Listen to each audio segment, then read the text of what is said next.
Hello all of you. भ्रष्टाचार भ्रष्टाचार ये कम होने की बजाय ज़्यादा हो रहा है। संसद से लेकर सड़क तक, मंदिर से लेकर दफ्तर तक, आम आदमी से लेकर खासो खास तक, पुलिस विभाग से लेकर राजस्व विभाग तक, ट्रैफिक पुलिस से लेकर कलेक्टर ऑफिस तक, जिसको जहाँ मिलता वहीं लूट रहा है। जो पहले हाल थे वही आज है। आप यूपीए सरकार और एनडीए सरकार का ग्राफ देख सकते हो। जो हाल पहले थे वही आज है। कोई खास फर्क नहीं आया।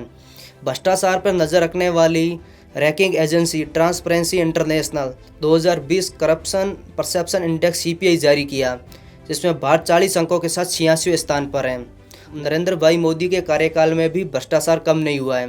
भ्रष्टाचार एक गंभीर समस्या है। ये किसी देश की प्रगति और विकास में सबसे बड़ी बाधा है। भ्रष्टाचार का जो मूल कारण है, सोसाइटी में injustice, violation of rights, lack of transparency, fairness, lack of awareness, illiteracy, poverty, ऐसे कई कारण हैं। आज भ्रष्टाचार की समस्या और समाधान पे बात करेंगे। भारत देश में कैसे कैसे भ्रष्टाचार होता है उसको जानेंगे। आज से 10 साल पहले 4 अप्रैल 2011 को दिल्ली के जंतर मंतर पर जन लोकपाल विधेयक यानी नागरिक लोकपाल बिल के निर्माण के लिए समाज सेवी अन्ना हजारे या उनके साथियों ने अनशन शुरू किया। इन्होंने भारत सरकार से एक मजबूत भ्रष्टाचार विरोधी लोकपाल विधेयक बनाने की मांग की थी। अन्ना हजारे का अनशन, जो कि 16 अगस्त से प्रारंभ हुआ था और 28 अगस्त तक चला, और इस अनशन ने पूरी संसद को हिलाकर रख दिया और संसद को ये बात कहने पर मजबूर कर दिया कि लोकतंत्र से बड़ा जनतंत्र है। लेकिन ना आज जन लोकपाल बिल का पता है, ना ही भ्रष्टाचार रोकने के उपाय। आज भी भ्रष्टाचार उतना ही है जितना यूपीए सरकार में था। कोई खास फर्क नहीं आया। मनमोहन सिंह सरकार और नरेंद्र भाई मोदी सरकार का आप ग्राफ देख सकते हो। आज़ाद हिंदुस्तान की तकदीर में भ्रष्टाचार का दीमक उस इस तरह समाया है कि आज जीवन, समाज और सरकार का कोई ऐसा क्षेत्र नहीं बचा जो सुरक्षित हो। संसद से सड़क तक, मंदिर से दफ्तर तक, आम आदमी से खासो खास तक, जिसको जहाँ मिलता है लूटने में लगा है। इतने घोटाले हुए देश में पढ़ने बैठे तो उसके सामने हिस्ट्री का सिलेबस कम पड़ जाता है।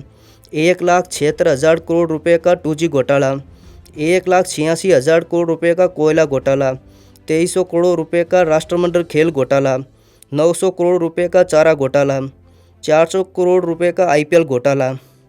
इसके अलावा आदर्श सोसाइटी घोटाला, बोफोर्स तोप घोटाला, रक्षा खरीद घोटाला, विदेशी बैंकों में पड़ा 120 लाख करोड़ रुपए का काला धन, जो पैसा education, health, employment, technology development में लगना चाहिए था, वो इन घोटालों में चला गया। जनप्रतिनिधि सरकारी ठेके के नाम पर ठगता है। न्यायाधीश गलत न्याय के नाम पर लूटता है। पत्रकार खबर दबाने तथा झूठे प्रचार के नाम पर सरकारी बाबू, पुलिस, क्लर्क दफ्तर में लोगों से घूस लेते हैं। आज भी पुलिस स्टेशन में मामलों को दबाने के पैसे लिए जाते हैं। शिक्षाविद शिक्षा बेचने पर उतारू है। पुजारी मंदिर, आस्था और भगवान बेचने पर उतारू है। डॉक्टर इंसान को बेचने पर उतारू है। न्यायाधीश ईमान बेचने पर। भ्रष्टाचार के इस दौर में धनवान इतराता है, बुद्धिजीवी खामोश हैं, मीडिया बिका हुआ है तथा आम जनता त्रस्त है। भ्रष्टाचार में धन की उपस्थिति और सार्वजनिक पद का दुरुपयोग अनिवार्य है, यानी निजी लाभ के लिए सार्वजनिक शक्ति का इस प्रकार प्रयोग करना जिससे कानून भंग होता हो या समाज के मानदंडों का विचलन होता हो, उसे भ्रष्टाचार कहते हैं। हम लोगों को वोट देकर संसद तक पहुंचाते हैं, ये उम्मीद लगाते हैं कि ये लोग संसद में जाएंगे तो विकास और प्रगति होगी। इसके बजाय जब वे निर्वाचित होते हैं और सत्ता पाते हैं तो वे लोगों की अपेक्षाओं के विरुद्ध काम करते हैं। और यही कारण है कि भ्रष्टाचार में नेता लोग ही सबसे ज़्यादा भ्रष्टाचार करते हैं। 180 देशों में भ्रष्टाचार सूचकांक में भारत 86वें स्थान पर है। आज भारत में मंत्री से लेकर संतरी तक बेईमान नजर आते हैं। और यहाँ हद ये है कि भ्रष्टाचार का आरोप साबित होने के बाद भी किसी को सज़ा नहीं मिलती है। अमेरिका में वाटरगेट कांड के बाद राष्ट्रपति निक्सन को अपना पद छोड़ना पड़ा था, लेकिन भारत में कितने ही घोटाले साबित हो गए पर कोई सरकार नहीं गिरी। एक अंतर ये भी है कि विकसित देशों में उच्च स्तरीय व्यापार या खरीदारी में ही भ्रष्टाचार है, जबकि भारत में रेल आरक्षण से लेकर सिनेमा का टिकट खरीदने तक में, बच्चों के प्राथमिक स्कूल से लेकर सरकारी कॉलेज में एडमिशन तक में, सरकारी हॉस्पिटल के बिस्तर से लेकर गैस सिलेंडर खरीदने तक में घूस देना पड़ता है। यानी अन्य देशों में अवैध या गैर कानूनी चीज़ों के लिए भ्रष्टाचार होता है, परंतु भारत में वैध या आधिकारिक चीज़ों के लिए पैसा दिया जाता है। सबसे ज़्यादा भ्रष्टाचार इन विभागों में होता है, PWD, पुलिस, एक्साइज, राजस्व विभाग या केंद्र सरकार के जो बड़े मंत्रालय हैं जैसे रक्षा मंत्रालय, पेट्रोलियम मंत्रालय, ऊर्जा मंत्रालय, संचार मंत्रालय, गृह मंत्रालय, यहाँ सबसे ज़्यादा भ्रष्टाचार होता है। भ्रष्टाचार के मुख्य भाग हैं judicial corruption, governance corruption, financial corruption, political corruption, educational institution corruption, enforcement of law corruption. जिस देश की संसद में 1/3 सांसद भ्रष्ट हो, वहाँ तो अदम गोंडवी की ये पंक्तियाँ बिल्कुल सही प्रतीत होती हैं। आँख पर पट्टी रहे और अकल पर ताला रहे, अपने छाए वक्त का यूं मर्तबा आला रहे, तालिबे शोहरतें कैसे भी मिले मिलती रहे, आए दिन अखबार में प्रतिभूति घोटाले रहे। एक जन सेवक को दुनिया में अदम क्या चाहिए, चार चमचे रहे, माइक रहे, माला रहे। ये तो समस्या है, हम सबको पता है। अब समाधान क्या है, क्योंकि हमें समाधान पे ध्यान देना होगा। इस बीमारी की दवा क्या है? जिस देश में बुद्ध की विरासत हो, भगत सिंह की क्रांतिकारिता हो, विवेकानंद का ज्ञान हो, बाबा साहेब का संविधान हो तथा 80 करोड़ युवाओं का अभिमान हो, वो भ्रष्टाचार से हार जाए ये कतई वाजिब नहीं है। इसलिए हमें सत्ता और धन का मोह त्याग कर भ्रष्टाचार से टकराना होगा, क्योंकि money is not a stable thing, the humanity is everything. It is one of the most dangerous social evils which has increase to an unimaginable extent. समाधान क्या है? There are several way in which corruption can be controlled. निःशुल्क शिक्षा हो, लोगों को ज़्यादा से ज़्यादा शिक्षित किया जाए, क्योंकि illiteracy, poverty, lack of awareness and decline in the moral and ethical values in the society are very factors that has increased corruption in the world. These factors are responsible for the corruption in the society.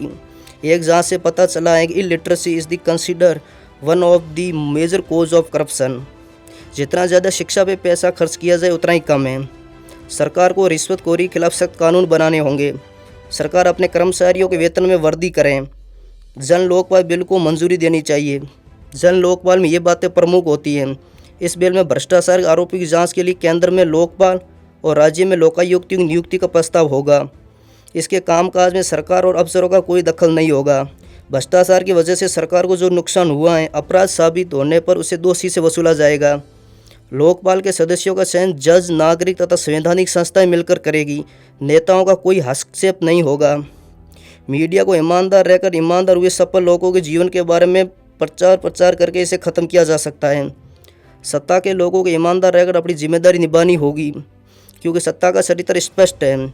इतिहासकार Noam Chomsky के अनुसार सत्ता जानती है कि सत्य क्या है और जानकर भी उसके खिलाफ काम करती है। भ्रष्टाचार की लड़ाई को सिर्फ सरकार के भरोसे नहीं छोड़ा जा सकता, बल्कि ये प्रत्येक जनगण का नैतिक दायित्व है। इसमें स्वार्थिक जिम्मेदारी युवाओं की है। इतिहास गवाह है कि जब जब युवाओं ने कमर कसी, बुराई पराजित हुई है, चाहे आज़ादी की लड़ाई हो, आपातकाल के दौरान का संघर्ष हो, निर्भया के साथ गैंग रेप हो, दुष्यंत कुमार की कविता की लाइनों की आज बहुत ज़्यादा ज़रूरत है। ये लाइनें हर युवा को अपने दिल में बांध कर रखनी है। सिर्फ हंगामा खड़ा करना मेरा मकसद नहीं, मेरी कोशिश है कि ये सूरत बदलनी चाहिए। मेरे सीने में नहीं तो तेरे सीने में सही, हो कहीं भी आग लेकिन आग जलनी चाहिए, हो गई है पीर परवसी पिघलनी चाहिए, इस हिमालय से कोई गंगा निकलनी चाहिए। एक पूर्व प्रधानमंत्री का स्टेटमेंट था कि जब हम सेंटर से 1 रुपया छोड़ते हैं तो वो एक्चुअल ग्राउंड पे जाते जाते 15 पैसे रह जाता है। इसका मतलब ये हुआ कि वो 85 पैसे भ्रष्टाचार की भेंट चढ़ जाते हैं। अगर हम चाहते हैं कि हमारा देश आगे बढ़े, प्रगति करे, विकास करे, तो जो सेंटर से 1 रुपया निकलता है वो एक्चुअल ग्राउंड पर भी 1 रुपया ही रहना चाहिए। तभी देश आगे बढ़ेगा, तभी देश प्रगति करेगा, तभी देश विकास करेगा।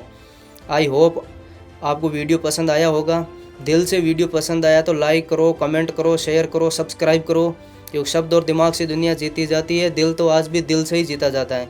बेल आइकन पे क्लिक करें, नोटिफिकेशन ऑन कर दें ताकि ताज़ा अपडेट आपको मिलती रहे।